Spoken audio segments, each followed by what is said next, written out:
Нэгдүгээр түүхэд үндэсний хөдөлгөөн үзүүлж байна.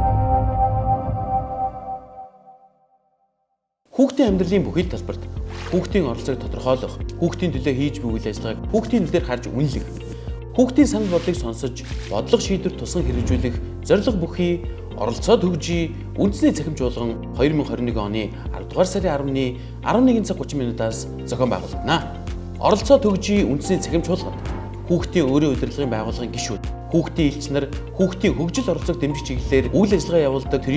төрийн бус олон улсын байгууллагын төлөөлөлд оролцож хүүхдийн эрх хамгааллын бодол, үйл ажиллагааны хэрэгжилтийн талаар насан туршид шийдвэр гаргагчдад санал зөвлөмж хөрвүүлэх, хүүхдийн хөгжил оролцоог дэмжихэд тулгымдсан асуудал болон цаашид авч хэрэгжүүлэх үйл ажиллагааны талаар хэлэлцэх юм. Чуулганы үйл ажиллагааг Монголын үндэсний олон нийтийн телевиз, ETV, гэр бүл хүүхэд залуучуудын хөгжлийн газрын пэйж хуудасаар орон даяар шууд дамжуулна. Ийм иргэд олон нийт эдүг санаачилтай хүүхдүүд та бүхнийг оролцоо төгжий үндэсний цахим чуулганд өөрсдийн санаачилгаа гэр бүл хүүхэд залуучуудын хөгжлийн газрын пэйж хуудасаар дамжуулан идэвхтэй оролцож үнэтэй санал бодлоо хуваалцахыг уриалж байна. Ерөнхий зохион байгуулагч, хөдөлмөр нийгмийн хамгааллын яам,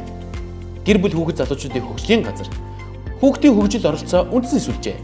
хамтран зохион байгуулагч, нэгдсэн үндэсний байгууллага хүүхдийн сан, Японы хүүхдийн ивэх сан, Дэлхийн зүүн Монгол олон улсын байгууллага, Good Neighbors олон улсын байгууллага, Монголын улаан загалмаа нийгэмлэг, Монголын сурагчдын холбоо, Монголын скаутын холбоо, Монголын цуслангуудын холбоо.